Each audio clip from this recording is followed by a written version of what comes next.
परमात्मने नमः। ॐ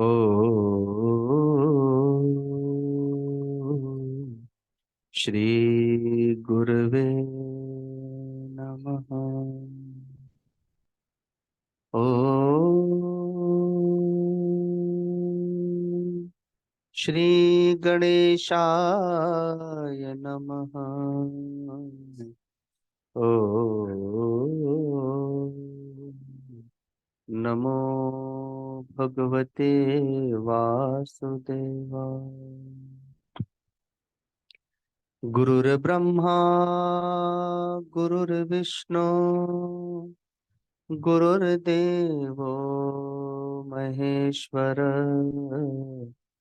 गुरुर्साक्षात् परं ब्रह्म तस्मै श्री गुरुवे नमः। अखण्डमण्डलाकारं व्याप्तं येन चराचरं तत्पदं दर्शितं येन तस्मै श्री गुरुवे नमः। ध्यानमूलं गुरुर्मूर्ति, पूजामूलं गुरुर्पदम्, मन्त्रमूलं गुरुर्वाक्यम्, मोक्षमूलं गुरुकृपा। मोक्षमूलं गुरुर्कृपा। गीता जी की स्तुति करेंगे। गीता हृदय भगवान का सब ज्ञान का शुभ सार है। इसे शोध गीता ज्ञान से ही चल रहा संसार है। गीता परम विद्या सनातन सर्वशास्त्र प्रधान है। पर ब्रह्म रूपी मोक्षकारी नित्य गीता ज्ञान है। इस मोह माया कष्ट से तरना जिसे संसार हो, वह बैठ गीता नाव में सुख से सहज में। संसार के सब ज्ञान का यह ज्ञानमय भंडार है। श्रुति उपनिषद वेदांत ग्रंथों का परम सुख सार है। गाते जहाँ जन नित्य हरि गीता निरंतर नेम से, रहते वहीं सुख कंद नटवर नंद नंदन। गाते जहाँ जन गीत गीता प्रेम से धरि ध्यान है। तीरथ सभी भव के वहीं शुभ शुद्ध और महान है। धरते हुए जो ध्यान गीता ज्ञान का तन छोड़ते, लेने उन्हें माधव मुरारी आप ही उठ दौड़ते। सुनते सुनाते नित्य जो लाते, इसे व्यवहार में पाते परम पद ठोकरे खाते नहीं संसार। पाते परम पद ठोकरे खाते नहीं संसार। हरि ओम तत्सत। हरि ओम तत्सत। हरि ओम तत्सत। हरि ओम, हरि ओम। बैठे। श्रीमद् भगवत गीता के चतुर्थ अध्याय में महात्मा अर्जुन के बिना प्रश्न किए ही भगवान ने बोलना प्रारंभ किया। पहले तो भगवान ने बड़ी शीघ्रता के साथ द्वितीय अध्याय में सीधे ज्ञान प्रारंभ किया, डांटते फटकारते हुए। जब ज्ञान समझ में नहीं आया तो फिर कर्मयोग की प्रस्तावना की। तीसरे अध्याय में महात्मा अर्जुन का संशयात्मक प्रश्न है, यदि आपको ज्ञान की अपेक्षा, कर्म की अपेक्षा ज्ञान श्रेष्ठ मानने हैं तो फिर मुझे इस भयंकर कर्म में क्यों लगा रहे हैं? आप मुझे भी ज्ञानी बना दीजिए, मैं भी तो वन में ही जाना चाहता हूँ ज्ञान प्राप्ति के लिए। भगवान ने फिर गृहस्थ आश्रम के अनुरूप कर्मयोग की बातें महात्मा अर्जुन को समझाई, कर्मयोग के सिद्धांत दिए। और कर्मयोग की बातें बताते बताते भगवान ने पुनः ज्ञान की भी बातें बता दी। त्रिगुण्य विषया वेदा निस्ते गुण्य भवार्जुन प्रकृति क्रियमाणानि गुणे कर्माणि सर्वश अहंकार विमूढ़ात्मा कर्ता हमिति मन्यते। और स्वधर्म की बात भी बताई, क्योंकि सभी मनुष्य का अपने अपने पद के अनुरूप अपना स्वधर्म होता है। पिता का स्वधर्म अलग है, पुत्र का स्वधर्म अलग है, माँ का स्वधर्म अलग है, बहू का स्वधर्म अलग है। ऐसे ही गुरु का स्वधर्म अलग है, शिष्य का स्वधर्म, भक्त का स्वधर्म। तो श्रेयान स्वधर्मो विगुण पर धर्मा सुनिश्चितात, अपने अपने धर्म में मरना भी कल्याणकारक है। जीना तो कल्याणकारक है ही, पर यदि स्वधर्म का पालन करते करते शरीर चला भी गया तो वो कल्याणकारी ही होगा। और दूसरे का धर्म तो भय को देने वाला है, जीते जी ही वो भयभीत रहेगा, अशांत रहेगा, बेचैन रहेगा। तो मरने के बाद तो फिर कहना ही नहीं। तो महात्मा अर्जुन ने प्रश्न किया कि फिर सभी स्वधर्म को पालन करना चाहते हैं, सत्कर्म करना चाहते हैं, पाप कर्म कोई नहीं करना चाहता, लेकिन फिर भी वो बलात् पाप कर्म क्यों कर बैठता है? तो भगवान ने बताया रजोगुण के कारण से। रजोगुण से प्रकट हुए काम, क्रोध, लोभ, मोह, ये जितने भी वृत्तियां हैं, ये सभी मनुष्य को बलात् पाप कर्म में लगा देती। अब पितामह भीष्म को अपने पिता को दी गई प्रतिज्ञा ने बांध लिया है और वो पाप कर्म करने के लिए पापियों का साथ दे रहे हैं। तो मोह के कारण से ही तो कर रहे हैं, ये जानते हुए भी कि ये भगवान है। माँ गंगा ने बता दिया कि भगवान श्री कृष्ण साक्षात नारायण है। भगवान परशुराम जी ने बता दिया तो भी भगवान के विपक्ष में खड़े हैं, अधर्म के पक्ष में खड़े हैं, तो पाप कर्म कर रहे हैं। आचार्य द्रोण अपने पुत्र मोह में आकर के पाप कर्म कर रहे हैं, न चाहते हुए भी। वे नहीं चाहते हैं, लेकिन मोह का वेग है, अर्थात रजोगुण का वेग है, और धर्मात्मा पांडवों के विपक्ष में खड़े हैं। इसी प्रकार से कुलगुरु कृपाचार्य हैं, वे भी बंधे हुए हैं, मान सम्मान दे के बांध लिया है, कुलगुरु का पद दे दिया है, पद प्रतिष्ठा दे दी। अश्वत्थामा को बांध लिया है मान सम्मान में। अश्वत्थामा को इंद्रप्रस्थ का राज्य दे दिया, जो पांडवों से जुए में जीता है दुर्योधन ने, तो अश्वत्थामा को वश में करने के लिए इंद्रप्रस्थ का राजा बना दिया। इसलिए वह पांडवों के विपक्ष में युद्ध करने के लिए आ गया, और उसके चलते आचार्य द्रोण को आना पड़ रहा है। तो कोई लोभ से बंधा हुआ है, कोई मान सम्मान से बंधा हुआ है और पाप कर्म में लग जाते हैं, अर्थात स्वधर्म का परित्याग करके परधर्म में लग जाते हैं।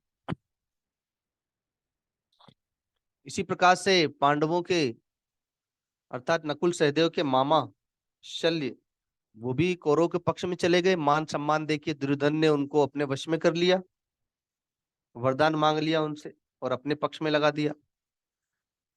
कर्ण को भी पता चल गया कि पांडव मेरे भाई हैं। भगवान ने बता दिया, माँ कुंती ने बता दिया, भगवान सूर्य ने स्वप्न में आकर के बता दिया। लेकिन अब मान सम्मान, पद प्रतिष्ठा आदि से वो घिरे हुए हैं, इसलिए वो भी पाप कर्म के लिए विवश हो गए हैं। और अब वे यही जान रहे हैं कि अब इस पाप का एक ही प्रायश्चित है कि पांडवों के हाथों से हमारी मृत्यु हो जाए। चाहे वो पितामह भीष्म हो, आचार्य द्रोण हो, चाहे वो कर्ण हो, शल्य हो। अब यही सोच रहे हैं कि हम पाप कर्म तो कर ही रहे हैं, इसका हम त्याग नहीं कर पा रहे हैं, तो अब हमारा यही प्रायश्चित हो कि एक तो भगवान है, तो भगवान का दर्शन करते हुए उनके सामने इन पांडवों के हाथों से मारे जाएं, तभी हमारा प्रायश्चित हो सकता है। दुर्योधन राज्य के लोभ में युद्ध कर रहा है, अर्थात पाप कर्म कर रहा है, अपने भाइयों से युद्ध करने के लिए आ गया, जबकि उसके पास हस्तिनापुर का राज्य तो है ही, लेकिन वह और इंद्रप्रस्थ का राज्य भी उसने जुए में छीन ही लिया है, और वो देना भी नहीं चाहता। भगवान ने कहा कि केवल 5 गांव दे दो, पांडव इसी में संतुष्ट हो जाएंगे। लेकिन वो कहता है कि सुई की नोक के बराबर भी भूमि नहीं दूंगा बिना युद्ध के। तो वो राज्य के लोभ से, अर्थात अर्थ के लोभ से वह इस युद्ध में आया है, अर्थात पाप कर्म करने के लिए आ गया, अधर्म करने के लिए आ गया, धर्मात्माओं से युद्ध करने के लिए आ गया। तो कोई किसी कारण से, कोई किसी कारण से, अर्थात कोई लोभ से, कोई मोह से, कोई भय से, कोई राग से, कोई द्वेष से, शकुनी पितामह भीष्म से बदला लेने के लिए युद्ध में आया है। पितामह भीष्म गांधार नरेश से उनकी पुत्री गांधारी को मांग के लाए थे अंधे राजा धृतराष्ट्र के लिए। तो पितामह भीष्म उस समय बड़े शूरवीर थे, पूरे विश्व विख्यात थे, वे महारथियों में अजय थे, इच्छा मृत्यु वाले। तो भय से कोई रोक न सका, मना न कर सका। तो शकुनी को बड़ी पीड़ा थी कि मेरी बहन को एक अंधे से ब्याह दिया। तो बदला लेने के लिए वो चला आया अपनी बहन के साथ में, और उसने तैयार किया धीरे धीरे दुर्योधन को। इसीलिए कहा गया है, को न कुसंगति पाई नसाई, रहे न नीच मते चतुराई। कुसंगति से किसकी बुद्धि नष्ट नहीं हो जाती। तो दुर्योधन अर्थात कौरवों ने शकुनी का संग किया तो नष्ट हो गए। तो कोई ईर्ष्या देश से अपना बदला लेने के लिए आया है कि पितामह भीष्म अर्थात कौरवों का सर्वनाश करा दूंगा। शकुनी यही चाहता है, जैसे ओला जब गिरता है तो अपने तो नष्ट होता ही है, फसल को भी नष्ट करा देता है, वो अपने नष्ट हो जाएगा युद्ध में बदला लेने के लिए, लेकिन कौरवों का विनाश करना चाहता है, और वो सफल हो गया। उसने सच में कौरवों का विनाश करा दिया। तो स्वधर्म का पालन क्यों नहीं हो रहा है? तो रजोगुण के वेग के कारण से, रजोगुण से प्रकट हुए काम, क्रोध, लोभ, मोह, राग, द्वेष, ईर्ष्या आदि से स्वधर्म का परित्याग कर दिया। युद्ध के प्रारंभ में राजर्षि युधिष्ठिर ने दोनों सेनाओं के मध्य में खड़े होकर के घोषणा की कि पांडवों का पक्ष निश्चित रूप से धर्म का पक्ष है, और कौरवों का पक्ष निश्चित रूप से अधर्म का पक्ष है। इतना मैं स्पष्ट बता देता हूं। अब यदि मेरे पक्ष से कोई कौरवों के पक्ष में जाना चाहता हो, और कौरवों के पक्ष से कोई मेरे पक्ष में आना चाहता हो, तो वह स्वतंत्र है। युद्ध के पहले मैं घोषणा करता हूं, जिसे आना जाना हो वो आ जा सकता है। उस समय भी पितामह भीष्म नहीं आए, कर्ण नहीं आए, द्रोणाचार्य नहीं आए। जब सत्यवादी राजर्षि युधिष्ठिर ने यह घोषणा कर दी, तब भी वे लोग लौट करके नहीं आए। केवल एक धृतराष्ट्र पुत्र युत्सु कौरवों का परित्याग करके पांडवों के पक्ष में आ गया। जो दासी पुत्र है, अर्थात धृतराष्ट्र पुत्र होने पर भी दासी पुत्र है, जैसे महात्मा विदुर थे। तो विदुर जी तो युद्ध में आते ही नहीं है, वे पहले ही त्याग कर देते हैं उस युद्ध में, क्योंकि उनके पास रजोगुण का वेग नहीं है, रजोगुण पे उनका शासन है। वे धर्मात्मा है, भगवान के भक्त हैं, सतुगुणी हैं, इसलिए उन्होंने सतुगुण को स्वीकार करके और धर्म को स्वीकार किया, और वे मथुरा वृंदावन चले गए। कुछ काल के लिए उन्होंने संन्यास ले लिया। तो अधर्म विवश होकर के मनुष्य करता है, नहीं चाहने पर भी। इतना वेग है रजोगुण में। महात्मा अर्जुन को भगवान ने यहाँ पर भी सारी बातें बता दी, लेकिन जब धीरे धीरे सन्निकटता बढ़ती है तो परिवार में भी देखा जाता है बालक जब बड़ा होता है, थोड़ा समझदार होने लगता है, तो पिता फिर अपना अनुभव बताना प्रारंभ करते हैं। माँ बेटी को अपना अनुभव बताना प्रारंभ करती है अपने जीवन का। बालक जब समझदार होता है, और आत्मीयता तो रहती ही है, मोह रहता है, दादा दादी अपना अनुभव बताते जीवन का। ऐसे ही जब निकटता बढ़ती है गुरु और शिष्य में, तो फिर गुरु वहां पर अपने हृदय का ज्ञान देना प्रारंभ कर देता है और अपने अनुभवों को बताना प्रारंभ कर देता है। भगवान महात्मा अर्जुन के समक्ष अब अपने दिव्य ज्ञान का पिटारा मानो पुनः विस्तार के साथ अपने से खोलने लगे। तीसरे अध्याय में तो उन्होंने प्रश्न किया था, लेकिन अब तो कोई प्रश्न नहीं किया। लेकिन भगवान का हृदय मानो ज्ञान का समुद्र है और समुद्र में से रत्न निकलते हैं मंथन करने पर। तो ये गीता जी के एक एक श्लोक ही मानो एक एक रत्न है, जो भगवान रत्न दिए चले जा रहे हैं महात्मा अर्जुन को। और भगवान ने अपनी भगवत्ता को प्रकाशित कर दिया। मैं भगवान हूं, इस बात को कहना प्रारंभ कर दिया इस चौथे अध्याय से। इसके पहले भगवान ने ज्ञान दिया, गुरु के पद पर प्रतिष्ठित हो गए, गुरु बन करके ज्ञान दे रहे हैं। लेकिन चौथे अध्याय में भगवान ब्रह्म बन करके, अर्थात भगवान भगवान की जगह खड़े होकर के ज्ञान दे रहे हैं। जब कोई शिष्य समर्पित हो जाता है तो गुरु भी फिर अपने ज्ञान को इसी प्रकार से देना प्रारंभ कर देता है, जो अधिकारी होते हैं। और ऐसे तो भगवान ने इतने सारे चमत्कार दिखाए। बाल्यावस्था से ही असुरों का मर्दन किया, काली नाग का मर्दन किया, गोवर्धन पर्वत उठाया, पूतना का, तृणावर्त का, ना जाने कितने असुरों का विनाश किया। लेकिन फिर भी उनको कोई भगवान नहीं मानता। कहते हमारे देवताओं की कृपा से हमारे कन्हैया की रक्षा हो रही है। कंस का वध कर दिया, जरासंध के अनेकानेक सैनिकों का वध किया, पर भगवान को भगवान कोई नहीं मानता। कोई शूरवीर समझता है, कोई योगी समझता है, कोई चमत्कारी समझता है, कोई मायावी समझता है। लेकिन भगवान ने जब गीता जी का ज्ञान दिया, तो सबसे पहले तो महात्मा अर्जुन ने ही भगवान माना उनको, और फिर सारी दुनिया भगवान को भगवान मानने लगी। अर्थात बिना ज्ञान दिए भगवान को कोई भगवान नहीं मान रहा था।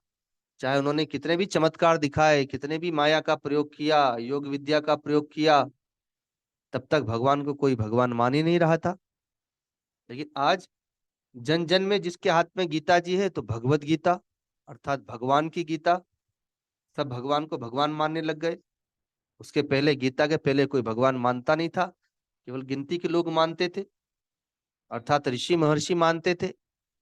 महात्मा विदुर, भक्त अक्रूर, भक्त उद्धव, राजर्षि युधिष्ठिर, माँ कुंती आदि, माँ द्रौपदी आदि गिनती के लोग ही भगवान को भगवान मान रहे। तो भगवान ने अब अपनी भगवत्ता को प्रकाशित करना प्रारंभ किया। इस प्रथम मंत्र से ही ये ध्वनि प्रकट होगी। इमं विवस्वते योगम प्रोक्त वान हम वयम विवस्वान मनवे प्राह मनुरिक्ष्वा कवे ब्रवीत। भगवान कहते हैं कि जानते हो, मैंने जो तुम्हें योग दिया है, अर्थात जो ज्ञान दिया है, ये मैंने सर्वप्रथम भगवान सूर्य को दिया था। अर्थात तब तो भगवान सूर्य के भी भगवान हो गए भगवान। तो सृष्टि के आदि काल में मैंने इस अविनाशी योग को भगवान सूर्य से कहा। भगवान सूर्य ने अपने पुत्र महाराज मनु से कहा, और महाराज मनु ने अधिकारी जान करके इस दिव्य ज्ञान को अपने पुत्र इक्ष्वाकु से कहा। और इस प्रकार से गृहस्थ आश्रम में यह परंपरा चलती रही। इक्ष्वाकु ने अपने पुत्र से कहा, अर्थात सूर्यवंशियों में ये परंपरा रही। अब तो चंद्रवंशी आ गए, ये द्वापर युग था जब भगवान ज्ञान दे रहे थे महात्मा अर्जुन को। महात्मा अर्जुन चंद्रवंशी हैं। तो कहते हैं कि सूर्य वंश में ये ज्ञान त्रेता युग, सतयुग और त्रेता युग में इसी प्रकार से प्रकाशित होता रहा। लेकिन अब ये द्वापर युग तो चंद्रवंशियों का युग है, और चंद्रवंशियों में तो ये परंपरा रही नहीं, ये ज्ञान विलुप्त हो गया।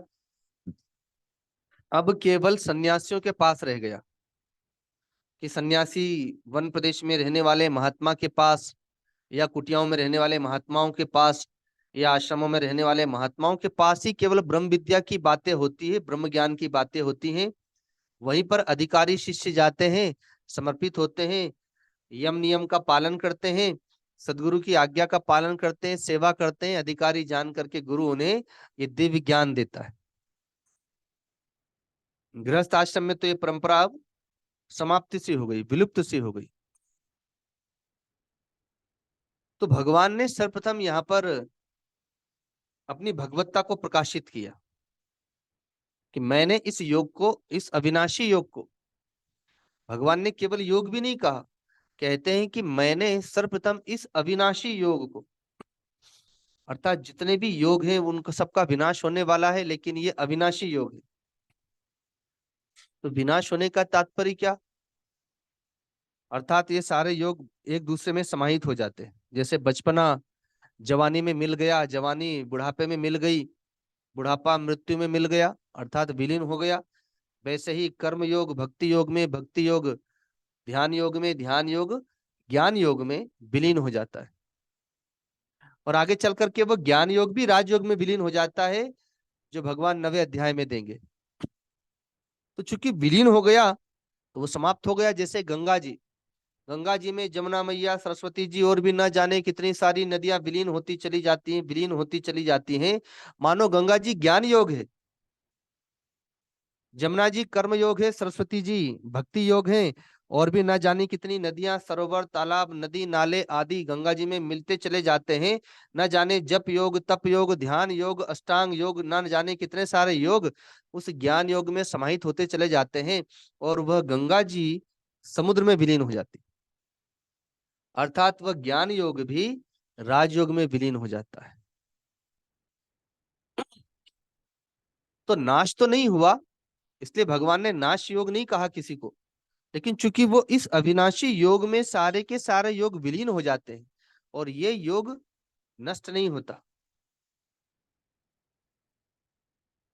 इसलिए भगवान कहते हैं कि मैंने इस अविनाशी योग को भगवान सूर्य से कहा। सृष्टि के आदिकाल में भगवान सूर्य परम तपस्वी हैं,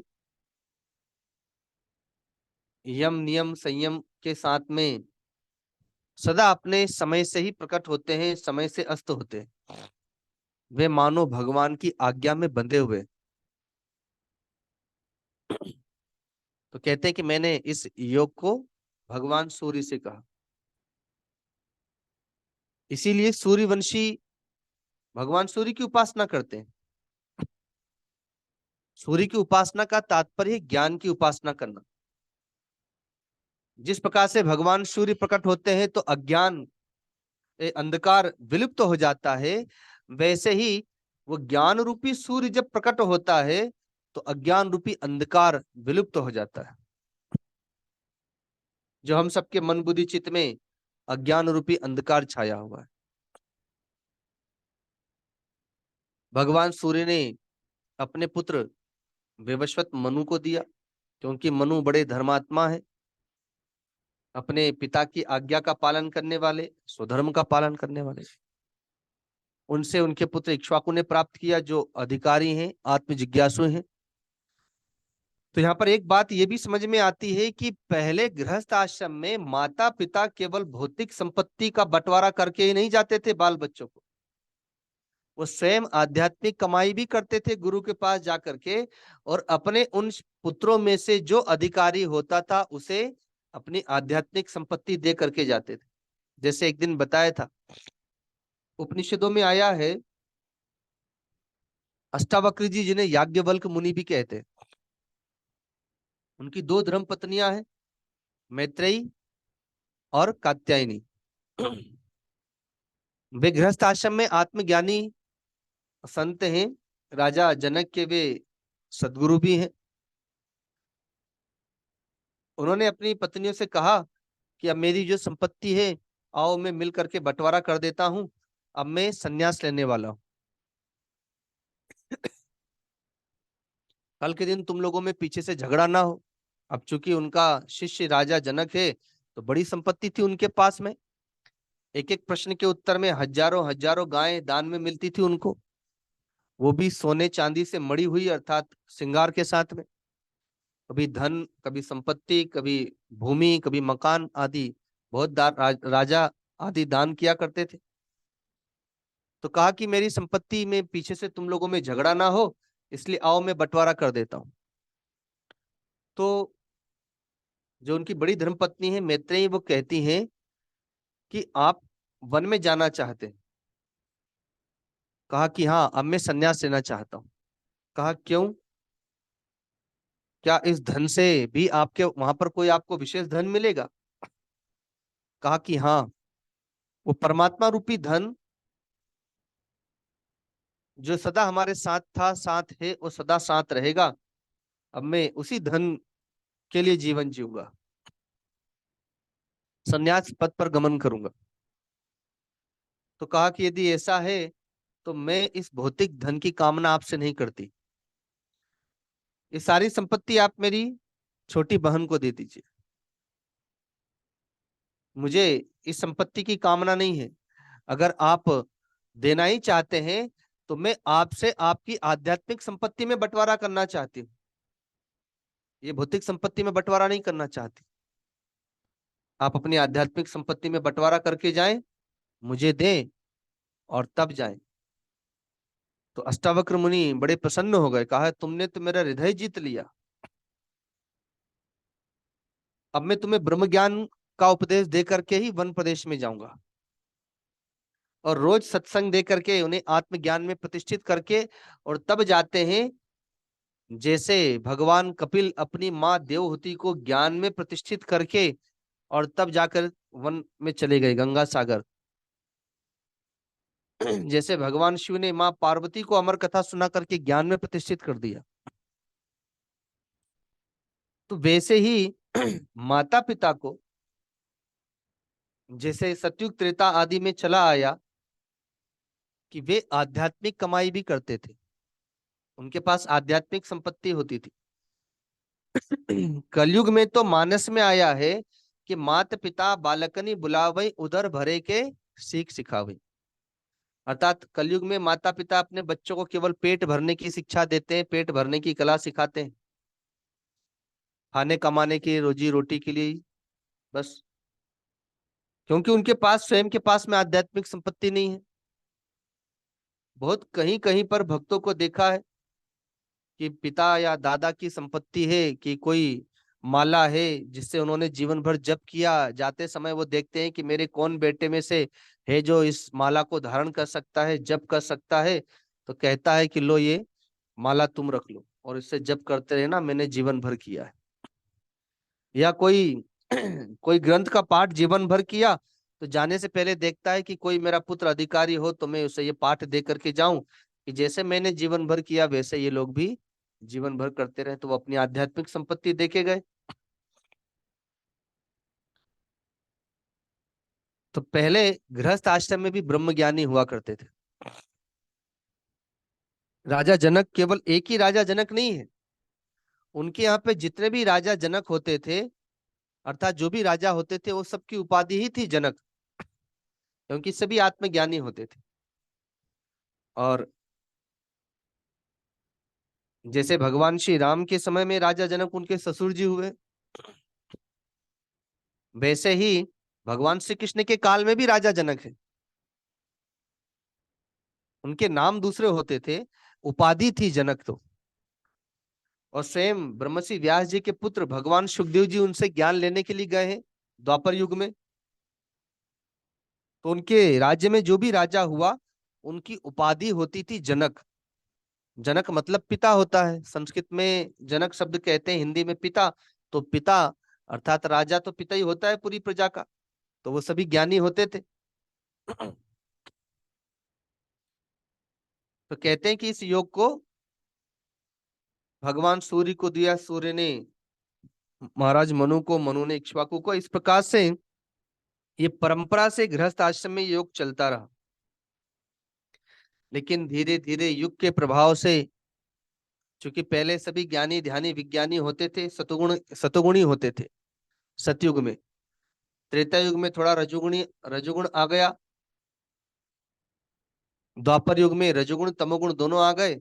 और कलयुग में तो केवल रजोगुणी तमोगुणी रह गए, गिनती के सतोगुणी रहते हैं बस। इसलिए कोई कोई ज्ञानी ध्यानी विज्ञानी होता है, अर्थात आत्म जिज्ञासु होता है। तो पृथ्वी लोक में यह योग अब लुप्त प्राय हो गया। लेकिन तुम मेरे भक्त हो और प्रिय सखा हो, क्योंकि अभी अभी भगवान को उन्होंने अपना सदगुरु बना लिया है। तो शिष्य हो गए, भक्त हो गए, और सखा तो है ही पहले से।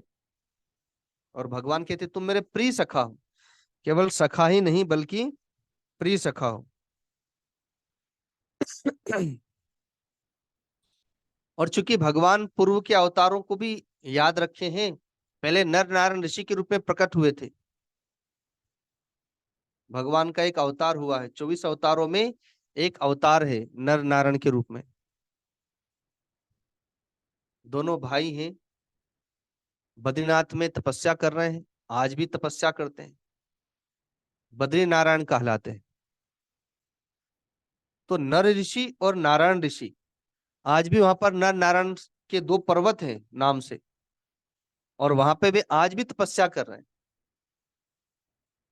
तो कहते हैं कि तपस्या में होते हुए भी शिष्य की भांति, एक भक्त की भांति, एक सखा की भांति, छोटे भ्राता की भांति तुमने मेरी वहां पर सेवा की। जैसे कोई शिष्य गुरु की सेवा करता है। जब मैं उठता था तो मेरे लिए मेरी सेवा करते थे, वस्त्र धोते थे, स्नान कराते थे, जल लेकर के आते थे, फल लेकर के आते थे। और जब मैं ध्यान समाधि में चला गया तो तुम भी ध्यान समाधि में चले जाते थे।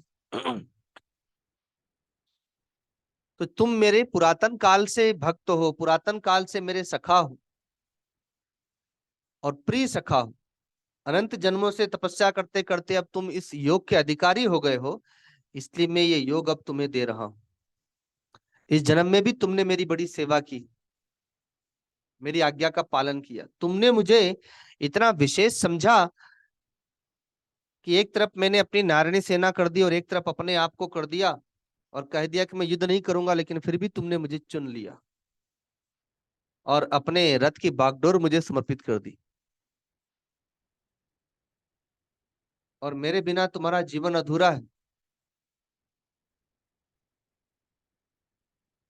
तुम्हारे जीवन में तुमने मुझे स्वीकार किया है, इसलिए भी तुम मुझे बहुत प्रिय हो। और इस महत्वपूर्ण समय में तुमने मुझे अपना सदगुरु बना लिया, इसलिए मेरे भक्त भी हो गए, सखा भी हो गए, शिष्य भी हो गए। अतः अब मेरे हृदय से तुम्हारे लिए दिव्य ज्ञान प्रकट हो गया है।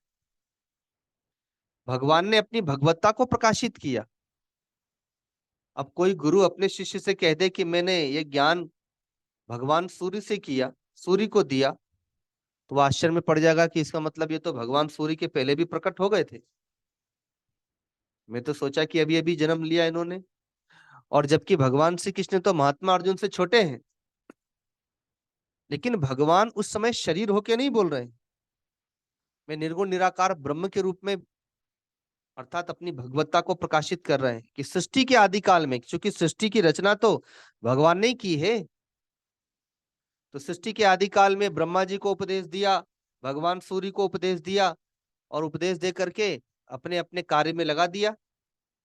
देवराज इंद्र वरुण यम कुबेर आदि सबको उपदेश दिया। जो सृष्टि के आदि काल में जो अनादि देवता प्रकट हुए, उन संपूर्ण देवताओं को भी तो भगवान ने उपदेश दिया। शनकादिक ऋषियों को उपदेश दिया, अर्थात ज्ञान दिया। श्रीमद् भागवत महापुराण में आया है, सनकादिकों को दिया, ब्रह्मा जी को दिया। ये चतुश्लोकी जो भागवत है, अर्थात ब्रह्म ज्ञान का जो उपदेश है, सर्वप्रथम ब्रह्मा जी को दिया, सनकादिक ऋषियों को दिया, आदि आदि। अब इसमें एक और गुप्त बात छिपी हुई है। माँ के गर्भ में प्रत्येक जीवात्मा को भगवान ब्रह्म ज्ञान का उपदेश देते हैं, क्योंकि माँ के गर्भ में हमें पूर्व की सारी स्मृतियां प्राप्त रहती हैं। जीवात्मा को, मैं पहले कौन था, मैंने क्या किया, मैं क्यों मरा, और अब मैं जन्म लूंगा तो जन्म लेकर के कौन मेरे माता पिता होंगे, आगे कौन भाई बांधव होगा, वो उसे सब पता रहता है। और अपने कर्मों का फल मुझे क्या क्या मिलेगा ये भी उसे पता रहता है।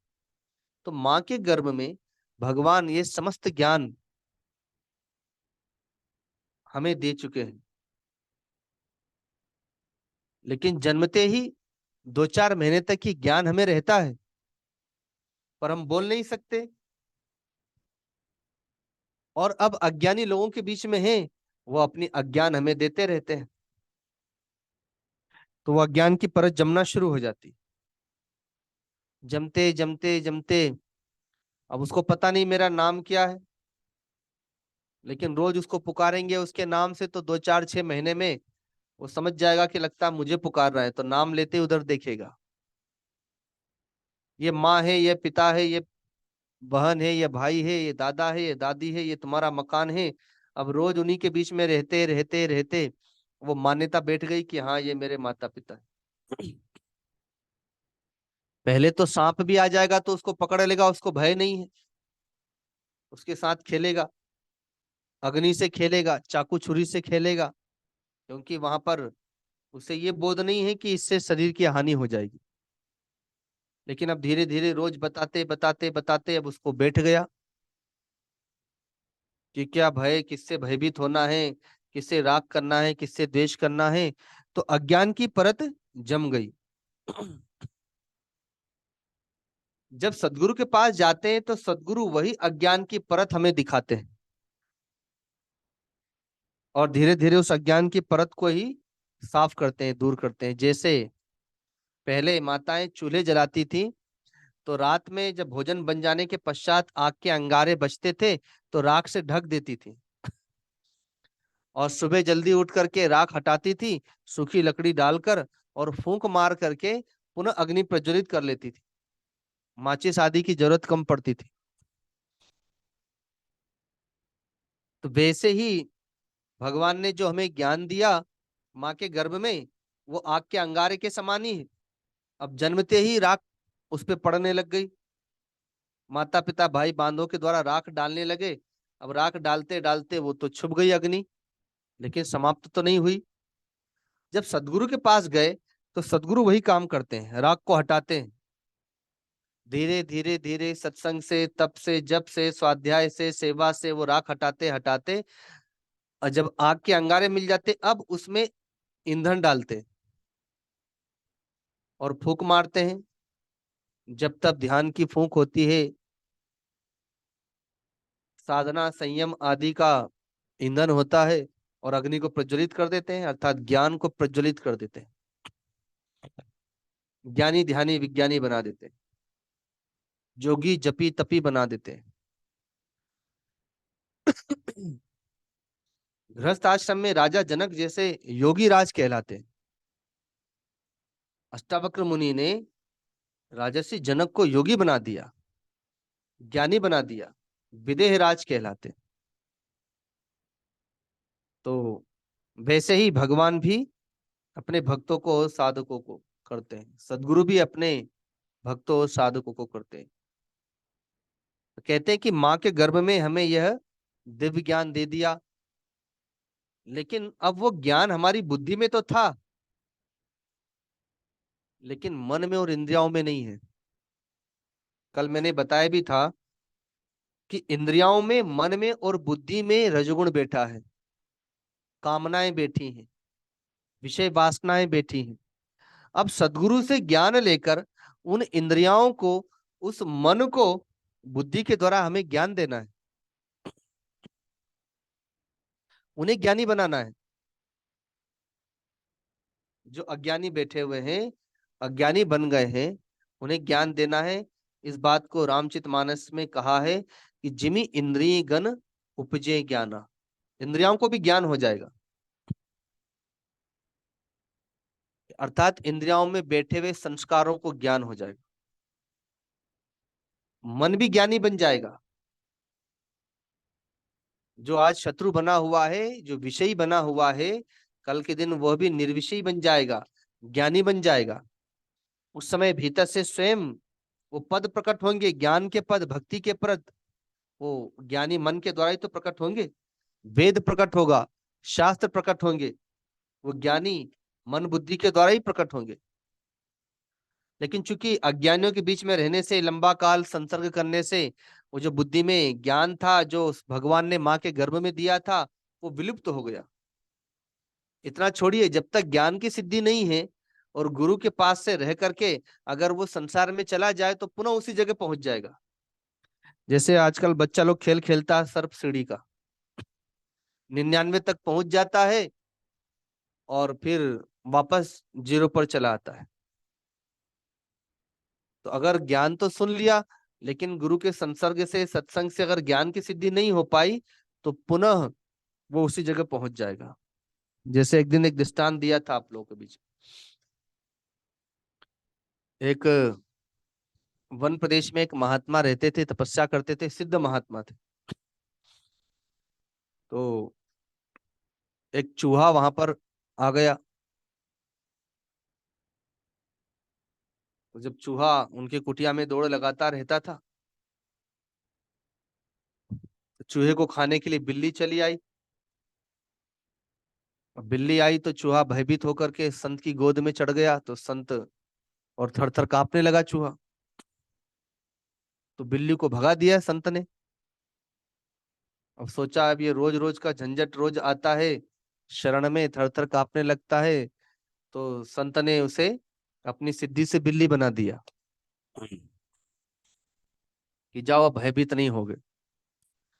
अब बिल्ली बन करके जैसे ही कुटिया से बाहर जाए, तो जंगली कुत्ते उसे घेर लेते थे, भाग आता था वापस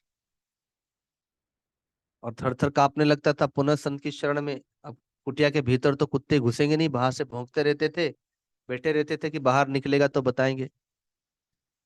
अब संत ने देखा कि ये कुत्ते से भयभीत होता है, तो अपनी सिद्धि से उसको कुत्ता बना दिया। तो अब कुत्तों के बीच में रहता था, भयभीत नहीं होता था। लेकिन जंगल में रहता है शेर, और शेर तो कुत्तों को खा जाता है। अब जैसे ही शेर गर्जना करे और कुटिया के आसपास आए, तो वो कुत्ता डर के मारे कांपता हुआ भाग करके संत के पास आ जाए और उनके पास आके गिड़गिड़ाने लगे, थर थर कांपने लगे। तो संत ने देखा कि बताओ अब ये शेर से भयभीत हो रहा है। तो फिर सिद्धि का प्रयोग किया, उसको शेर बना दिए। अब शेर बन गया तो वो जंगल में गर्जना करता है, तो किसी से भयभीत नहीं होता बल्कि औरों को भयभीत कर देता है। तो उस संत के पास रोज भक्तगण भी आते रहते थे, दर्शन करने के लिए, भोजन के देने के लिए, प्रसाद देने के लिए, सेवा करने के लिए, सत्संग करने के लिए। तो वो भले शेर बन गया, पर वो जब चूहा था, बिल्ली था, कुत्ता था, तब भी वो संत की कुटिया के पास ही रहता था। अब वो शेर बन गया तो भी वो कुटिया के बाहर ही बैठा रहता था, किसी को कुछ करता नहीं था। तो जब वो भक्त लोग आते थे तो कभी कभी व्यंग बोल देते थे, अरे चूहा से शेर बना है, पहले चूहा था ये। तो व्यंग कर देते थे, उसको बड़ा बुरा लगता था। बताओ, मैं इनका कुछ बिगाड़ नहीं रहा हूँ, कहाँ तो शेर से लोग भयभीत होते हैं, मैं तो डरा भी नहीं रहा हूँ, खा भी नहीं रहा हूँ, लेकिन फिर भी ये लोग व्यंग करते रहते हैं और मुझे कुछ समझते ही नहीं है। अच्छा, मैं इनका कुछ बिगाड़ भी नहीं सकता क्योंकि वो सब महात्मा के चेले हैं। तो सोचता है कि महात्मा जी को ही खा जाता हूँ, तो उसके बाद तो फिर कोई कहने वाला रहेगा नहीं, और मुझे भी डर तो उन्हीं से ही है, क्योंकि वो तो चुटकी बजाते ही कुछ भी कर देंगे। तो ध्यान में बैठे हुए थे, कोई भी नहीं था संध्या के समय में, तो शेर ने आक्रमण कर दिया, वही जो था खाने के लिए। तो वे तो अंतर्यामी थे, मन की बात तो जान ही गए थे, और जैसे ही कुटिया में घुसा खाने के लिए, तो वैसे ही उन्होंने चुटकी बजाई और कह दिया पुनर्मुस्को भव, फिर चूहा बना दिया, जहां से चले थे वहीं पहुंच गए। तो ये अध्यात्म भी वैसा ही है। यहाँ पर श्रद्धा, प्रेम, विश्वास जो का त्यों अगर सुरक्षित है तो आप बढ़ते जाएंगे बढ़ते जाएंगे, और अगर गुरु से दूरी हो गई तो वापस उसी जगह पहुंच जाएंगे, क्योंकि अज्ञान चारों तरफ है, अज्ञानी चारों तरफ है उनके संसर्ग से। तो भगवान अपनी भगवत्ता को प्रकाशित करते हैं, और महात्मा अर्जुन के मन में संशय आ गया, जो अभी आगे वे प्रश्न करने वाले हैं, क्योंकि भगवान ने अपने आप को भगवान समझ करके दिए। तो भगवान तो महात्मा अर्जुन के इतने आत्मीय हो गए हैं कि अपना गुप्त ज्ञान खोल रहे हैं कि पहचानो कि मैं कौन हूं।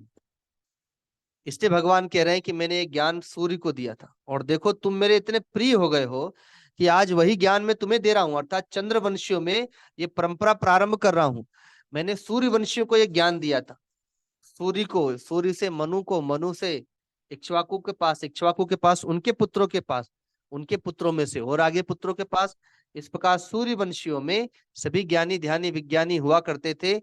इसीलिए सूर्यवंशियों की परंपरा थी कि अपने गुरु वशिष्ठ जी से ज्ञान प्राप्त करके और वे राज्य का संचालन करते थे, और चौथे पन्न पर कानन जाहि, चौथे पन्न में संन्यास ले लेते थे। चक्रवर्ती सम्राट होते थे और चौथे पन्न में वन में चले जाते थे।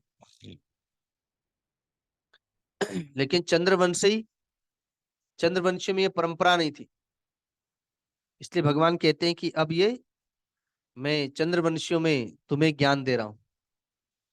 तुम मेरे प्रिय हो, भक्त हो, सखा हो, शिष्य हो, इसलिए दिव्य ज्ञान में इस अविनाशी योग को मैंने तुम्हें दिया है।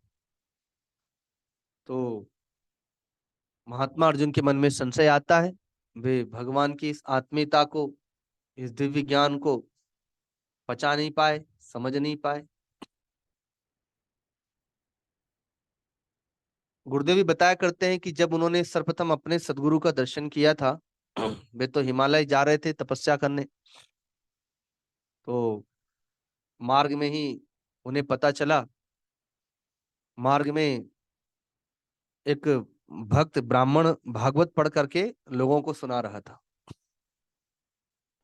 तो गुरुदेव का नियम था कि उन्होंने सुन रखा था कि अगर मार्ग में कहीं कथा सत्संग होती हो और समय हो तो बैठ के सुनना चाहिए, उसमें से कुछ तत्व हमारे जीवन में काम आ सकता है।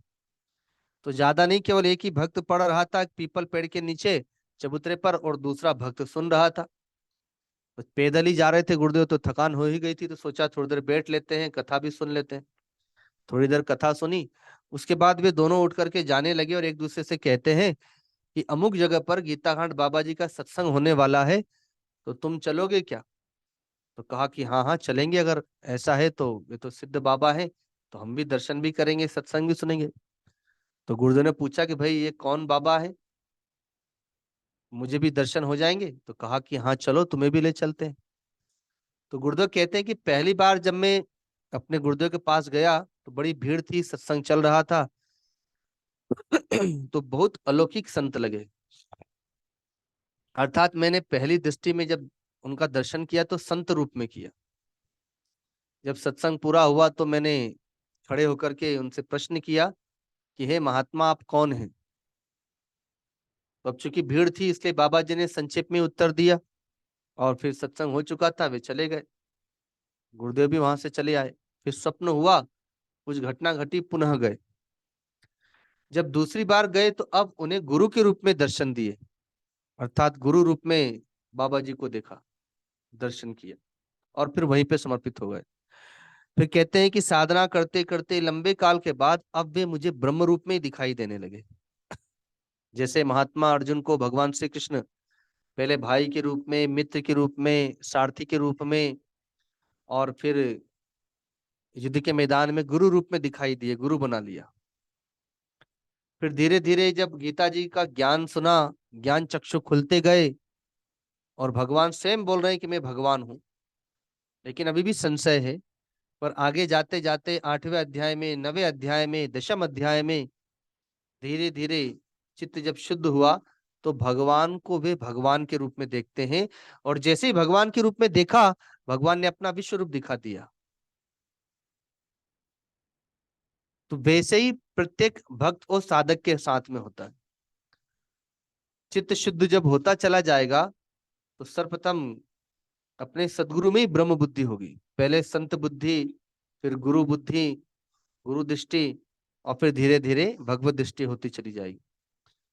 तो यहीं पर अब वाणी को विराम देते हैं। महात्मा अर्जुन के मन में जो संशय आया वो वे प्रश्न करेंगे, जिसका हम लोग कल विचार करेंगे। बोलिए सदगुरुदेव भगवान की, गीता माता की, गीता विधाता की, श्री कृष्ण कंद भगवान की। ओम नमः पार्वती पते, हर हर महादेव।